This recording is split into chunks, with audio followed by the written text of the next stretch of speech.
या सगळ्या दरम्यानच जंतर मंतरवरच्या आंदोलनादरम्यान प्रकृती बिघडलेल्या विद्यार्थ्यांसाठी महाराष्ट्रातील तरुण धावून आलेत।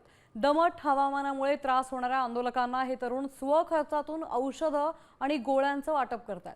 देशभरातून मोठ्या प्रमाणात औषधांचा साठा दिल्लीत पोहोचलाय।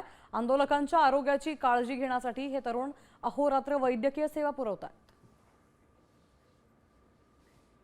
दिल्लीतल्या जंतर मंतरवर देशभरातले तरुण येत आहेत। गेल्या काही दिवसांपासून घरदार सोडून तरुण इथंच मुक्कामी आहे। अशा स्थितीमध्ये त्यांना खाण्यापिण्याची सोय केली जात आहे। काही जणांना त्रास होत आहे, काही जणांना आरोग्य बिघडलेलं आहे। मला विश्वास वाटणार नाही, हे सगळे मराठी तरुण आहेत, महाराष्ट्रातून आलेले आहेत। मैं यही बोलूंगा कि डॉक्टर हमारे यहाँ पर भगवान का दर्जा देते हैं, तो असली भगवान तो यही है जो हम बच्चों को संभाल रहे हैं, पुलिस वालों की तरह मार नहीं रहे हैं। तो जख्म देने वाले भी हैं, जख्म भरने वाले भी हैं।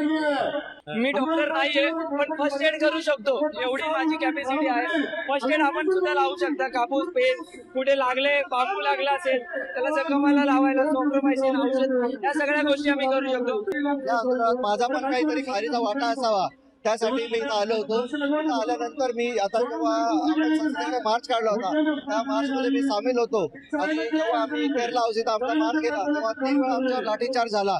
लाठीचार्ज झालेल्या सर्व रुग्णांना ऑन द स्पॉट इथंच मी उपचार दिले। मेडिकलचे किट्स बरोबर घेऊन गेलो होतो, तिथं ऑन द स्पॉट मी त्यांना उपचार करत होतो। 340 लोकांना मी तिथं उपचार दिले। मोहम्मद इरफान माधव सावरगावे, साम टीव्ही, जंतर मंतर, नवी दिल्ली।